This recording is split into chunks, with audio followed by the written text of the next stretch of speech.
현상을 통한 본질적인 창조를 알자라는 제목을 통해서 함께 은혜를 받고자 합니다. 성경 전체는 죄인 된 인간을 구원하시고자 기록한 하나님의 말씀으로 중요하지 않은 곳이 없습니다. 그러나 그 중에서도 창세기 1장에서 11장까지가 더 중요한 것이며, 이 중에서도 창세기 1장이 더 중요한 것입니다. 왜냐하면 모든 것은 처음이 중요하기 때문에 그런 것이며, 처음이 잘못되면 다 잘못되기 때문에 그렇습니다. 성령 하나님께서는 인간 시조인 아담과 하와를 창조하시어 에덴 동산에 두시고 인간에게 최대의 행복을 누리며 살아갈 수 있도록 모든 것을 갖추어 주셨습니다. 그런데 처음 인간인 아담과 하와가 성령 하나님께 범죄함으로 잘못되어 모든 인간들은 오늘에 이르기까지 진노의 자녀로 출생하여 인간 모두는 불행하게 된 것입니다. 그리하여 처음 인간 아담과 하와가 에덴 동산에 있을 때에 행복했던 그 행복을 다시 오늘날 인간들에게 찾아주시기 위하여 모세를 통해서 창세기를 기록하게 하셨고, 빼앗겨버린 에덴 동산에서의 행복을 다시 회복해 주시기 위해서는 반드시 창조의 원리를 따라야 한다는 것을 창세기 1장을 통해서 오늘날 성도들에게 교훈하고 있는 것입니다. 그러므로 창세기 1장에서 창조의 시작과 함께 처음으로 나타나는 것들을 보면 빛과 어둠이 나타나고, 바닷물과 구름이 나타나고, 땅과 각종 풀과 씨 맺는 채소와 과목들이 나타나며, 그 밖에도 창세기 1장에서 11장까지 수많은 것들이 나타나고 있는데, 이것들은 모두가 다 현상적인 것들입니다. 그러므로 현상은 상징과 비유적인 것이며, 상징과 비유를 통해서 본질인 구속사를 교훈하는 것이 오늘날 성령 하나님의 뜻이 되는 것입니다. 그러므로 마태복음 13장 34절로 35절을 보면 예수께서 이 모든 것을 무리에게 비유로 말씀하시고 비유가 아니면 아무것도 말씀하지 아니하셨으니, 이는 선지자로 말씀하신 바 내가 입을 열어 비유로 말하고 창세부터 감추인 것들을 드러나게 하리라 함을 이루려 하심이니라 말씀을 하였습니다. 이와 같이 창세부터 기록된 현상을 상징과 비유로 기록한 이유는 구속사인 진리를 감추기 위해서 그렇게 했다, 지금 예수님이 말씀하고 있는 거예요. 그러니까 예수님만 그런 것이 아니라 선지자들로부터, 그러니까 모세부터 이 성경에 기록된 모든 선지자들부터 지금에 이르기까지 성경은 상징과 비유로 기록한 것인데, 왜 그렇게 했느냐? 그 속에 천국을 감추기 위해서 그렇게 했다는 거예요. 그러니까 이 비유와 상징을 푸는 것이 구속사예요. 그러니까 이 구속사가 진리가 되는 것이고, 그러므로 성경에 기록된 현상을 그대로 보는 것이 아니라 상징과 비유를 통해서 본질적인 구속사를 깨달아야 하는 것입니다. 왜냐? 천국은 상징과 비유 속에 감추어져 있기 때문에 그런 것입니다. 그래서 마태복음 13장 24절 이하로 보면 7가지 비유를 들어서 천국을 말씀하고 있는데, 첫째로는 좋은 씨로 비유했고, 두 번째로는 겨자씨로 비유했고, 세 번째로는 누룩으로 비유를 했고, 네 번째는 감추인 보화로 비유했고, 다섯 번째로는 좋은 진주로 비유했고, 여섯 번째로는 물고기를 모으는 그물로 비유했고, 일곱 번째로는 집 주인으로 비유하기도 했습니다. 그래서 이 7가지 비유의 공통점을 찾아야 돼요. 이 공통점을 찾으면 무엇을 지금 말씀하고 있는지 알 수가 있어. 그런데 이 공통점을 잘 못 찾아. 왜요? 내 안에 이루어진 것이 없으면 이 공통점을 잘 못 찾게 되어 있어요. 그런데 이 공통점은 하나요. 7가지 비유로 기록했지만 공통점을 다 찾아보면 하나로 집약되게 되어 있어요. 자, 이런 것이 실력이에요. 실력, 목사의 실력. 이와 같이 창세기 1장에서 11장까지 처음 나타나는 현상적인 것들을 통해서 교훈하는 본질적인 구속사적인 말씀이 되는 것인데, 창세기 11장까지 처음 나타나는 현상들을 구속사적으로 깨닫게 되었다면 요한계시록까지 성경 전체를 풀어가는 데는 큰 무리가 없는 것입니다. 왜냐? 창세기는 하나님께서 모세에게 주신 계시록이에요. 계시록. 그런데 이 창세기는 현상적인 계시록이에요. 요한계시록은 사도 요한에게 주신 계시록인데 이것은 본질적인 계시록이에요. 그런데 이 창세기를 계시록으로 보는 사람들이 많지 않아요. 몇 명 없어요. 모세가 하나님이 우주 만물을 창조할 때 없었어요. 그러니까 보고 기록한 게 아니에요. 수백억 년이 흘렀는지 수천억 년이 흘렀는지 몰라요. 그러고 난 이후에 하나님께서 모세에게 계시를 하신 거예요. 너 이거 기록해라. 그리고 계시로 주신 것을 기록한 거예요. 그래서 이거 계시록인 거예요. 계시록. 근데 창세기는 현상적 계시록으로서 나무와 같은 거예요. 나무.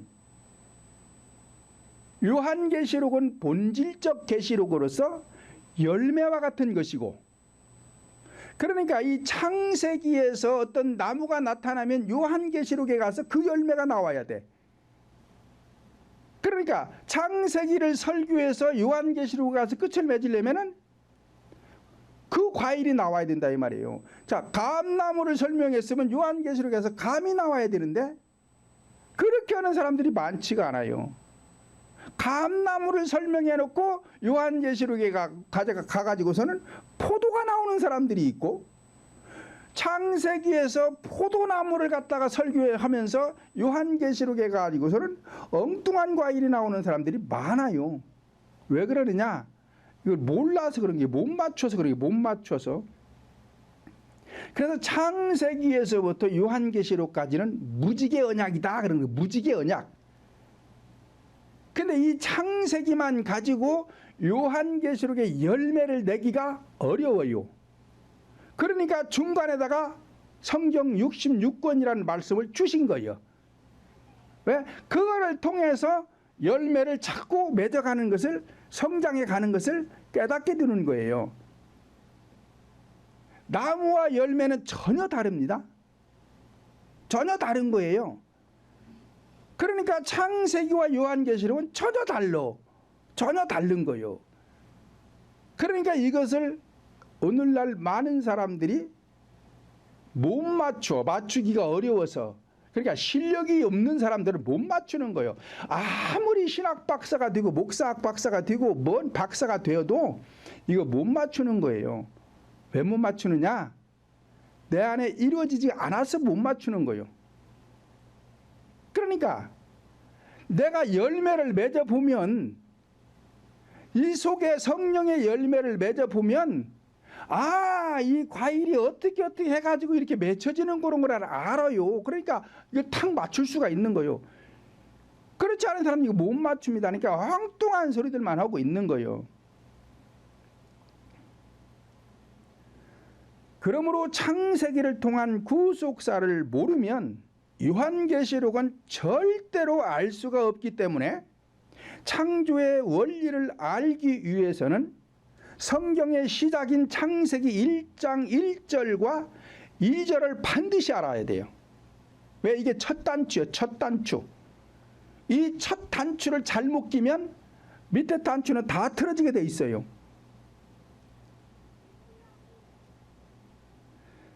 본문 1절로 2절을 다시 보면, 태초에 하나님이 천지를 창조하시니라.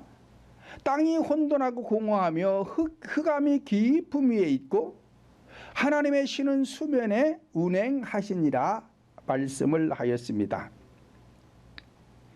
본문 1절은 현상적인 우주 만물 창조를 하셨습니다. 끝이에요. 이걸로 끝이에요. 왜? 내가 우주 만물을 창조했는데 인간들이 믿거나 말거나 내가 창조했다. 왜냐? 육안으로 보이는 것이니까 창조했다. 믿을라 믿고 말라 말아라. 그걸로 끝내버린 거예요. 그리고 2절부터는 인간의 심령 상태를 말씀하는 것인데, 어떤 심령을 말씀하고 있는 것인가? 성령을 받아 영적인 구원이 이루어져 거듭난 심령의 마음 땅 상태를 말씀하고 있는 것입니다. 성령님께서 인간의 심령 속에 임재하실 때에 아무데나 임재하는 것이 아닙니다. 인간의 영 속에 임재하는 것이요, 성령을 받아 인간 영 속에 성령님이 임재하게 되면 이것을 갖다가 영적인 구원을 받았다, 부활했다, 영생했다, 거듭났다, 하나님의 자녀가 되었다, 그리스도와 혼인했다, 적부침을 받았다, 이것을 갖다가 새 하늘이 되었다라고 말씀하는 거예요. 그러니까 창세기 1장 2절이 되면 새 하늘이 돼버린 거예요. 끝나버린 거예요. 그러니까 이제부터는 땅만 가지고 요한계시록까지 가는 것입니다. 그러니까 땅에서 일어나는 일만 계속 성경이 기록해 놓은 거예요. 왜? 하늘에서 있는 일은 기록을 하지 않았어요. 왜? 끝났으니까 얘기할 필요가 없어요. 끝났으니까.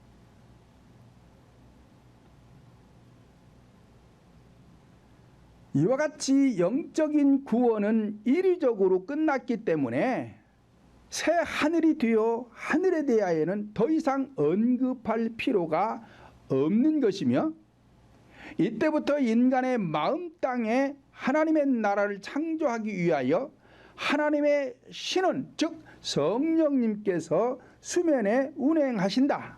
다시 말하면 말씀으로 운행하게 되는데, 이때를 갖다가 본질적인 창세전이다라고 하는 것입니다.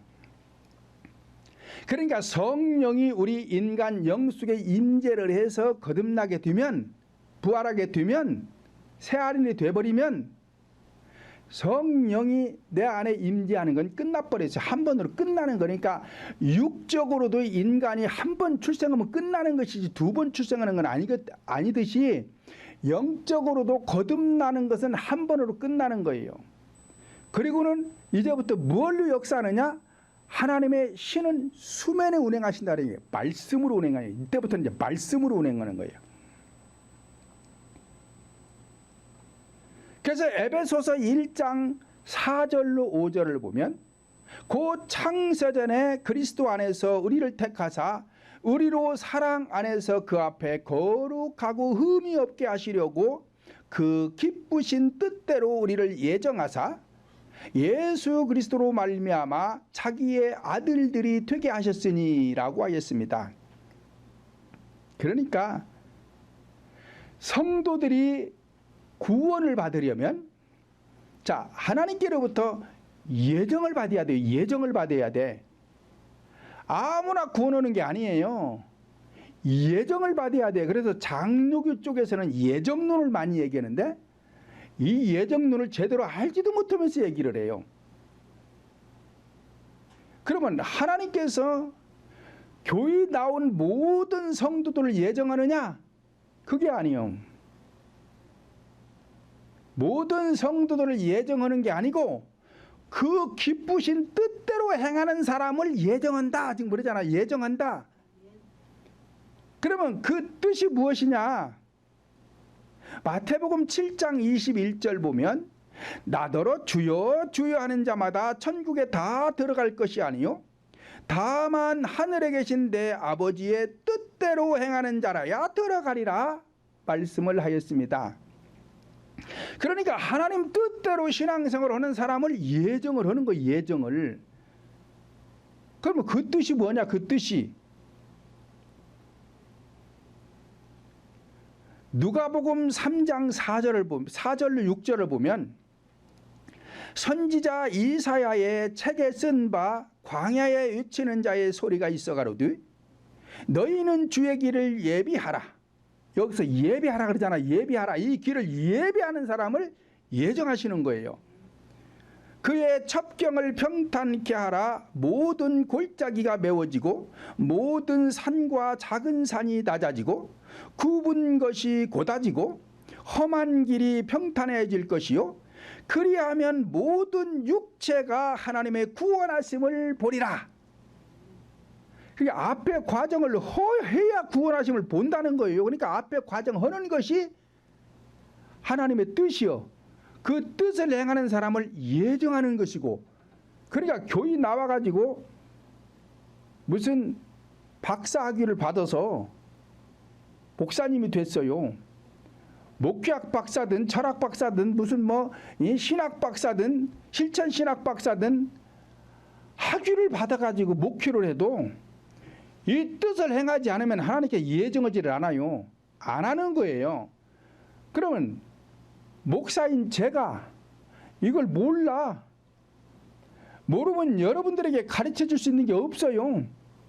그럼 내가 예정받지 못하는데 여러분들이 어떻게 예정받아요? 받을 수가 없는 것이지. 그러니까 너희는 주의 길을 예비하라. 이 길을 예비하는 사람을 하나님이 예정하는데, 그러면 주의 길을 예비하는 것이 뭐냐? 그의 첩경을 평탄케 하라. 하나님이 빨리 오시게끔 길을 내라는 거예요. 길을 내라는 거예요. 무슨 길? 지름길을 내라는 거예요. 지름길. 그 길이 뭐래요? 모든 골짜기가 메워지고, 이 골짜기도 현상적인 골짜기를 말하는 게 아니에요. 산속에 있는 골짜기 메운다고 하나님이 오시는 게 아니잖아요. 성령님이 오시는 게 아니잖아요. 그러니까 심령의 골짜기를 메우라는 거예요. 메우는 게 뭐예요? 치료하는 거예요. 마음의 상처를 치료해 주는 거예요. 누가 해야 돼? 본인이 물론 해야 되지만 본인의 힘으로 안 되는 거 지도자가 해줘야 되는 거예요. 모든 산과 작은 산을 낮아지고 교만을 낮추라는 게 교만을 낮춰라. 굽은 것이 곧아지고, 우리 심령이 굽어 있어요. 굽어 있어. 길이 구불구불 이렇게 구부러져 있어요. 자, 골짜기 강원도에 가면 골이 깊잖아요. 거기 길은 반듯한 데가 없어요. 구부러지요. 그러니까 우리 심령의 골짜기가 파이면 파이는 만큼 골은 계속 굽어 있는 거예요. 그러니까 사람들이 뭐래요? 변덕을 부리는 거예요. 변덕을 부리는 거예요. 이 변덕 고치라는 거예요. 변덕 고쳐. 금방 좋았다, 나빴다, 이랬다, 저랬다. 변덕 부리는 거. 어떤 때는 하나님이 계신 것 같은데 어떤 때는 하나님 안 계셔. 어떤 때는 교회 와서 열심히 뭐 또 하는 것 같은데 어떤 때는 하지도 않고 새속에 물대로 돌아다녀. 이게 다 뭐예요? 변덕이에요. 변덕. 이거 고치라는 거예요. 고치라는 거예요. 뭐 하려면? 예정 받으려면, 그래서 천국 가려면 험한 길이 평탄해질 것이요. 험한 길이라는 것은 험한 말, 험한 입만 열면 험한 말 하잖아요. 우리가 다. 왜 그래요? 골이 파일 대로 파여가지고 상처가 많고 교만해지고 변덕을 부리고, 그래서 이렇게 사람들의 말이 언어가 곱지가 않은 거예요. 자, 이것을 고쳐라, 고쳐라. 그리하면 모든 육체가 하나님의 구원하심을 보리라. 이거 안 하면은 목사님 아니라 박사학위를 2개, 3개씩 가지고 있어서 천국 못 간다니까요. 그래도 천국 간대. 뭘 천국 가? 누가 오래요? 내가 천국 가니까 하나님 문 여세요? 그래도 가는 게 아니라니까요. 성도들이 그렇게 신앙생활들을 해요. 하나님 나 천국 갑니다. 천국 문 열어주세요. 그러면 아이고야 어서 오너라. 그러고서는 홀리 영접하는 줄 알아. 어린 택도 없어요. 택도 없어.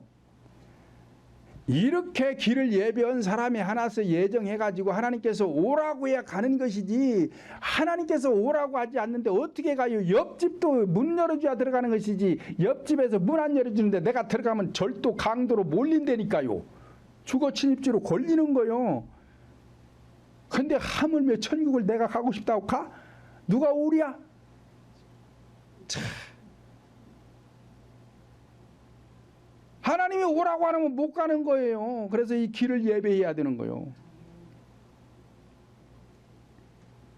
그래서 예수님께서 마태복음 6장 33절을 보면 너희는 먼저 그의 나라와 그의 의를 구하라. 그리하면 이 모든 것을 너희에게 더하시리라 말씀을 하였습니다. 그러므로 그의 나라라는 것은 영적인 구원을 받아라 그 소리예요. 왜냐?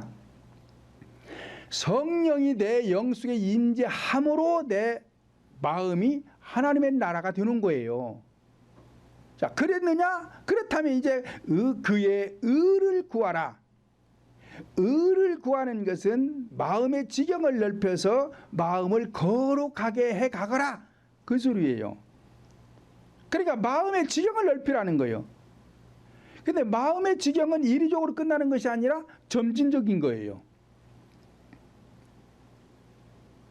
그러니까 이제 여기서부터 땅이 혼돈하고 공허하며 흑암이 깊음 위에 있고 하나님의 신은 수면에 운행하신다. 이때부터 내 마음 땅을 창조하기 위해서, 하나님의 나라로 세워가기 위해서 성령이 내 속에서 운행을 하시는데, 내가 계속해서 길을 예비하면 계속 운행을 하지만 내가 안 하면 스톱해버려요. 스톱하는 거예요. 그리고는 하나님께서 가만히 계셔. 가만히 계시니까 무슨 일이 나요? 풍랑이 일어나잖아요. 풍랑이 일어나잖아요. 그래서 예수님이 배 안에서 잠이 들었잖아요. 지금 잠이 들어 있으니까 항해를 하는 배가 지금 풍랑을 만나는 거예요. 그래서 우리 인생을 배로 비유한 거예요. 바다를 항해하는 배와 같은 인생들에게 성령이 오셔서 잠이 들면 풍랑이 오는 거예요.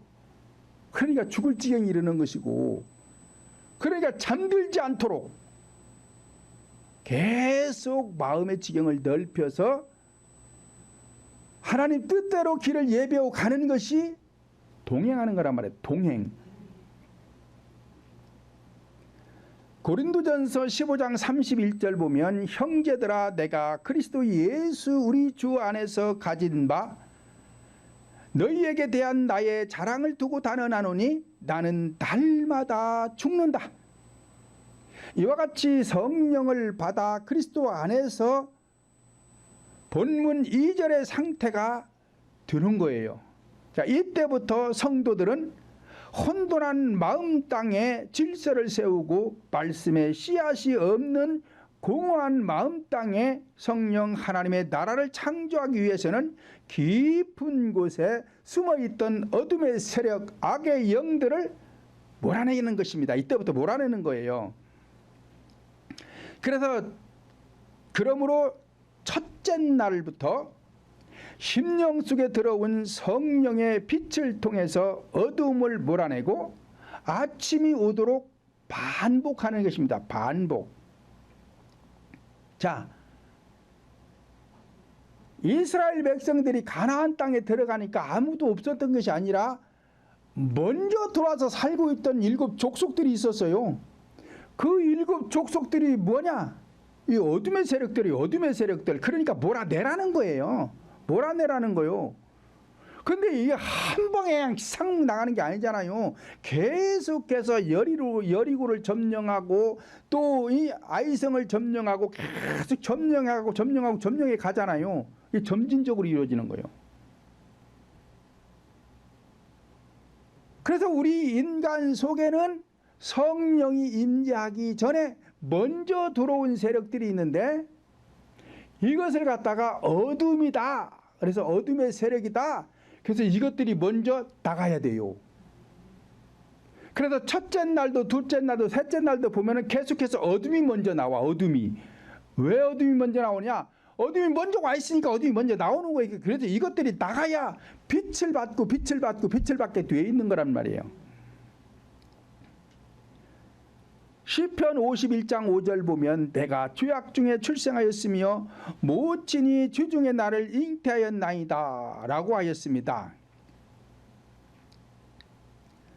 그러니까 우리 인간은 전에도 말씀드렸지만 태중의 잉태함과 동시에 원주의 영이 들어와서 내 영을 탁 포로로 잡고 있고, 그리고는 10달 동안 태중에서 자라는 과정 속에서 부모로부터 가계의 저주가 또 마음 땅에 들어오는 거예요. 이게 들어오는 거예요. 그래서 우리 인간 속에는 성령을 받기 이전에 먼저 들어온 그 세력들이 어둠의 세력이란 말이에요. 어둠의 세력. 그래서 이것들을 몰아내는 거예요. 그런데 몰아내라는데도 말을 안 들어. 요한복음 10장 8절 보면 나보다 먼저 온 자는 다 절도요 강도니 양들이 듣지 아니하였느니라. 왜 듣지 않는데요? 먼저 온 자들의 세력이 많기 때문에 이것을 계속 몰아내고 마음의 지경을 넓혀서 자꾸 빛을 받으라는데 이 절도요 강도들 때문에 안 듣는다는 거예요. 안 듣는다는 거예요. 그러니까 잘 안 한다 이 말이에요. 순종을 잘 못한다 그 소리예요.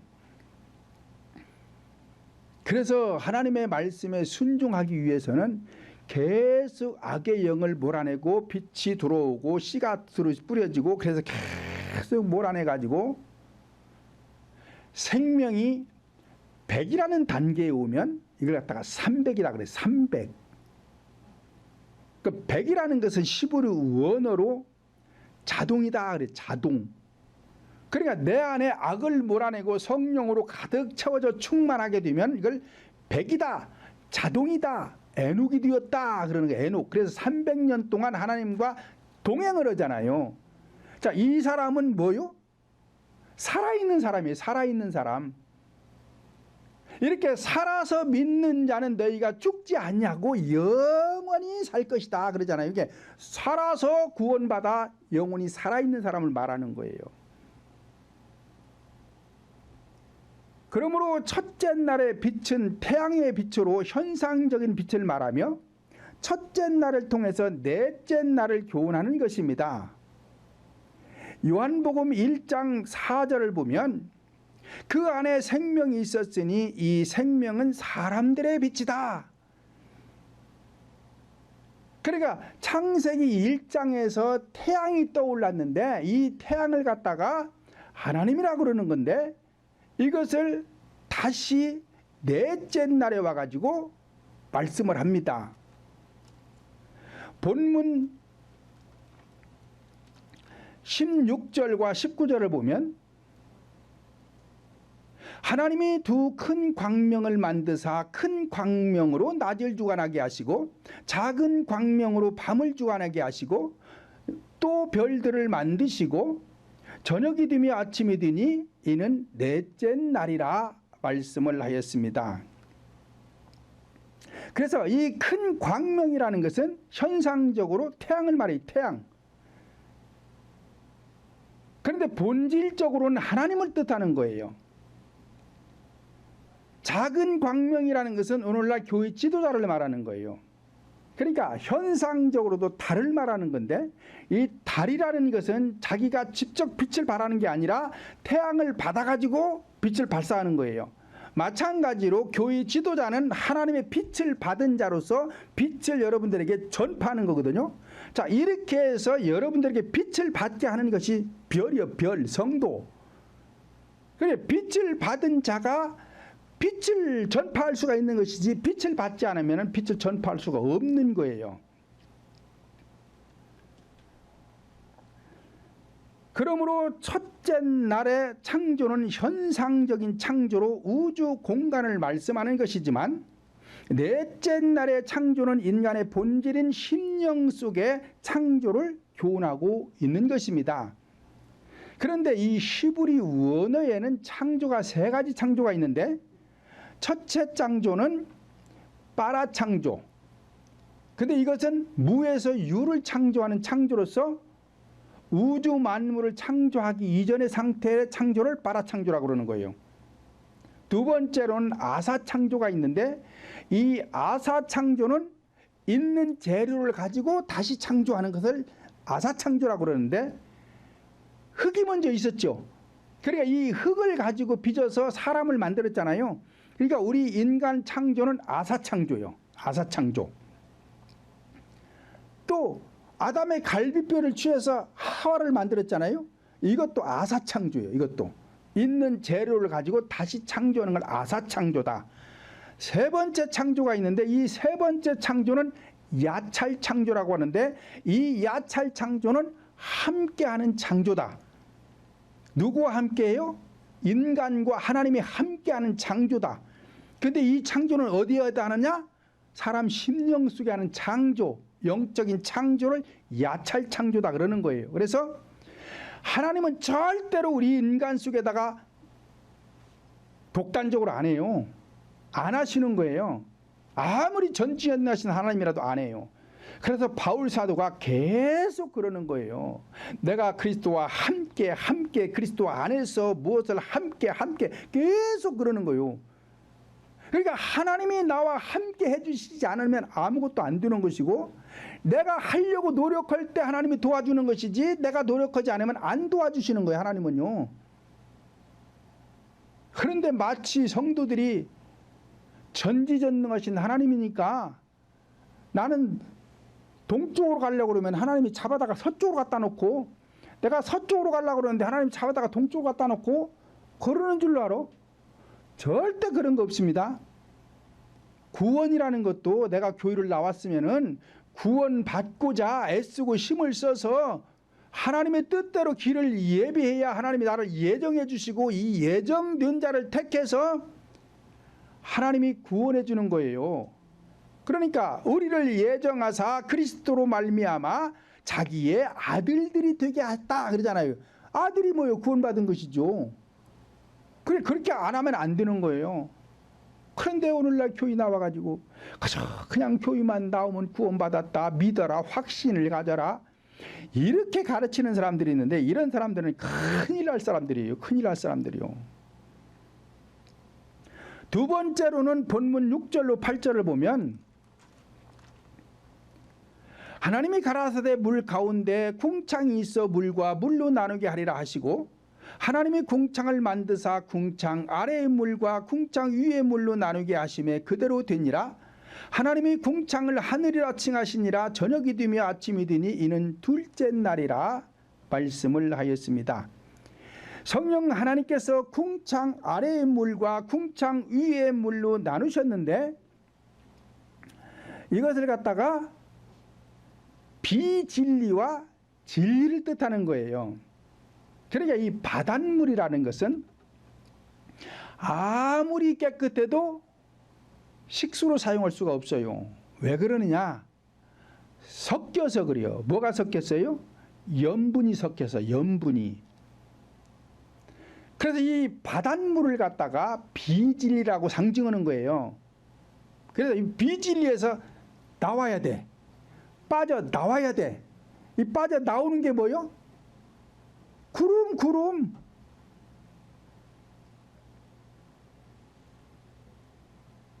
궁창 아래의 물은 바닷물로서 혼합된 물, 염분이 섞인 물로서 바닷물이 들어가면 모든 식물이 다 죽어버려요. 그러잖아요. 현상적으로도 바닷물이 들어가면 죽어버리잖아요. 다 식물이 다 죽어버리는 거요. 그러면 교회 안에서 바닷물이 뭐냐? 의식적인 거, 외식적인 거, 섞인 거. 세속적인 말하고 성경 말씀하고 섞어서 대충 철학적인 것, 도덕, 윤리적인 것 섞어가지고 설교하는 게 다 비질 바닷물이요. 이게 여러분들이 듣고 있으면 다 죽어버려요. 뭐가 죽어? 영혼이 죽는 거예요. 영혼이 죽는 거예요. 그런데 이것도 몰라. 그리고는 바닷물을 막 퍼미겨. 그리고는 천국 간대. 누가 오랴? 그런 사람 오라고 안 한다니까요. 궁창 위의 물은 구름을 뜻하는 것이며 순전한 수증기로 된 물로서 빗물, 강물을 뜻하는 것입니다. 그래서 이 빗물로 모든 생물이 살아가는 거예요. 그러니까 성도들이 구원을 받으려면 어둠의 세력에서 빠져나와야 돼요. 그래서 빛을 받아야 돼. 그리고 세속적인 데서 빠져나와야 돼. 그리고 순전한 데로 가야 돼. 순전한 데로. 그래서 이 빗물이 땅으로 쏟아지면 이 빗물을 통해서 모든 생물이 살아가는 것이요. 그래서 식물도 곤충도 어류도 조류도 짐승도 인간도 구름인 이 빗물로 살아가는 것입니다. 그래서 이걸 갖다가 진리다 그런 거, 진리. 그러니까 예수님이 승천하실 때 뭐 타고 갔어요? 구름 타고 가셨잖아요. 그러면은 오실 때 그대로 온댔어. 그럼 뭐 타고 온다는 거예요? 진리 말씀 타고 오신다는 거예요. 그런데 뭐 구름 타고 온다고 뭐 하늘에 구름만 떠도 뭘 어쩌고 저쩌고 그러잖아요. 뭘 구름 타고 거기 하나님이 왜 와 거기에? 그래야 이 구름이 빗물이 되어서 땅에 쏟아지면 모든 생물이 살아가는 것처럼 하나님의 말씀으로 운행하면 모든 인간이 다 살아나는 거예요.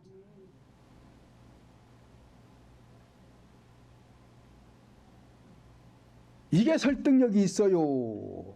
예수님이 구름 타고 재림하는 게 설득력이 있어요. 사람이 구름을 어떻게 타요?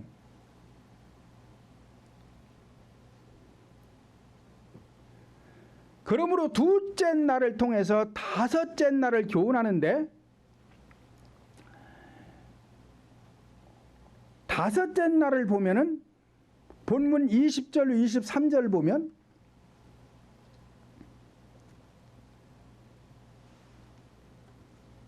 본장 20절로 23절을 보면 하나님이 가라사대 물들을 생물로 번성케 하라. 땅 위 하늘의 궁창에는 새가 나르라 하시고 하나님의 큰 물고기와 물에서 번성하여 움직이는 모든 생물을 그 종류대로 날개 있는 모든 새를 그 종류대로 창조하시니 하나님 보시기에 좋았더라. 하나님이 그들에게 복을 주시어 가라사대 생육하고 번성하여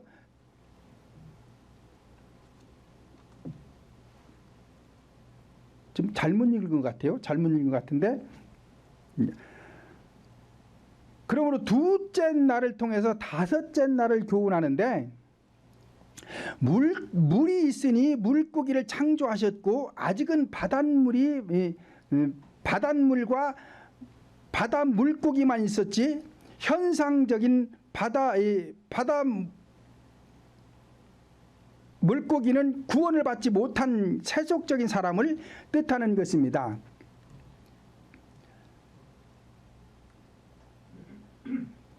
그래서 두 번째로는 각종 새들이 창조되었는데 자유를 뜻하는 것이며, 현상적인 새들은 본질적으로 구원을 받은 성도들을 뜻하는 것입니다. 그러니까 다윗이 그러잖아요.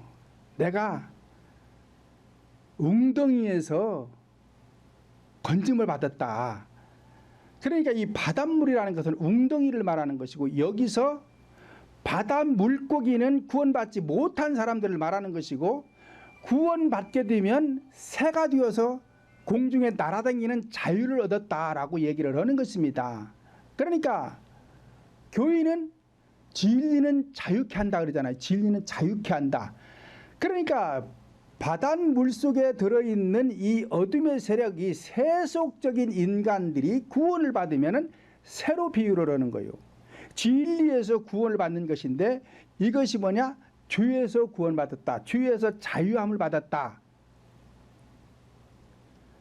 그래서 요한복음 8장 31절 이하에 1절 하반절로 32절 보면, 너희가 내 말에 거하면 참 내 제자가 되고 진리를 알지니 진리가 너희를 자유케 하리라 말씀을 하였습니다.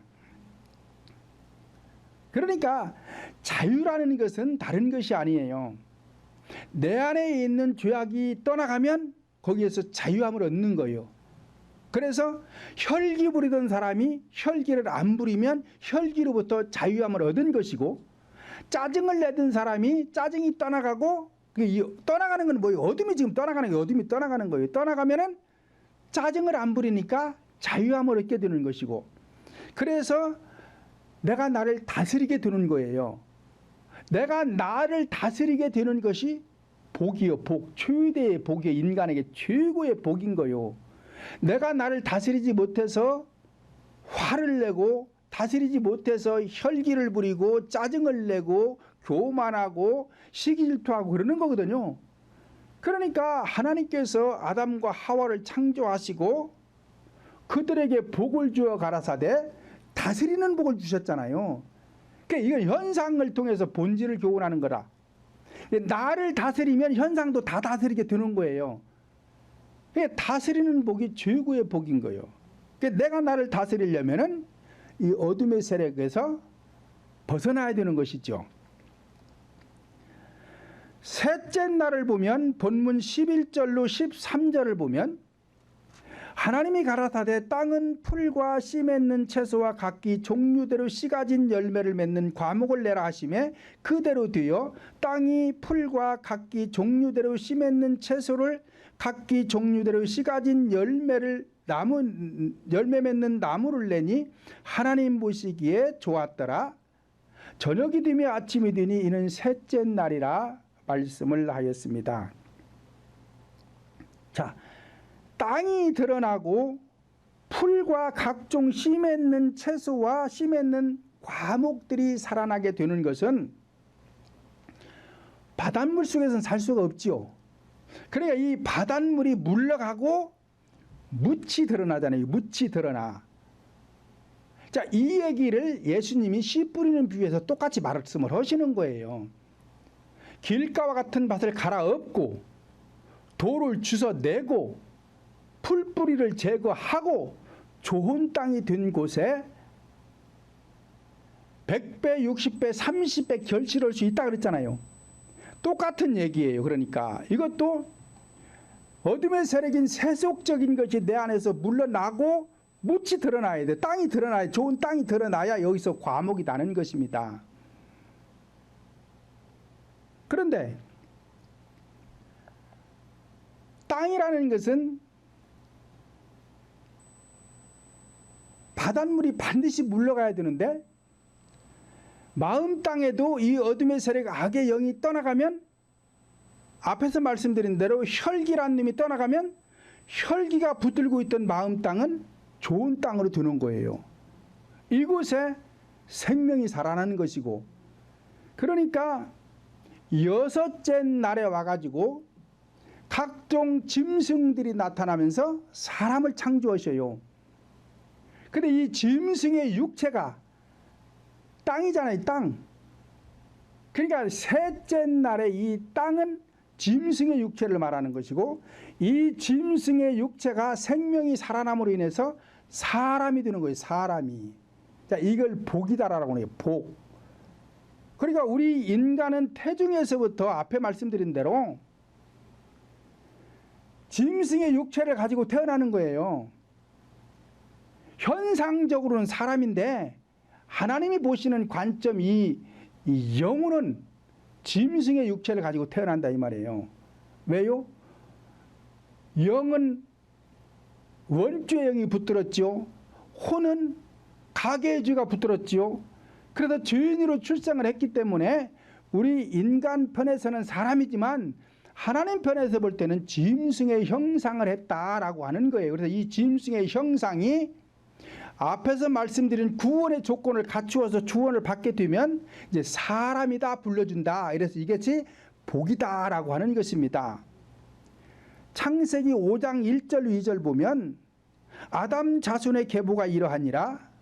하나님이 사람을 창조하실 때에 하나님의 형상대로 지으시되 남자와 여자를 창조하셨고 그들에게 복을 주어 그들의 이름을 사람이라 일컬었더라 말씀을 하였습니다. 그러니까 아담 자손의 계보라는 것은 아담 이후의 인간을 말하는 거예요. 아담 이후의 인간들을 다시 이렇게 창조를 하는데 하나님께서 당신의 형상대로 창조를 한다는 거예요. 그럼 하나님의 형상이라는 게 뭐요? 성령을 받음으로 인해서 하나님의 형상을 회복하는 거예요. 이렇게 하나님의 형상대로 다시 재창조된 사람들을 갖다가 사람이라 불러주는데 이것이 복이다라고 말씀을 하는 것입니다.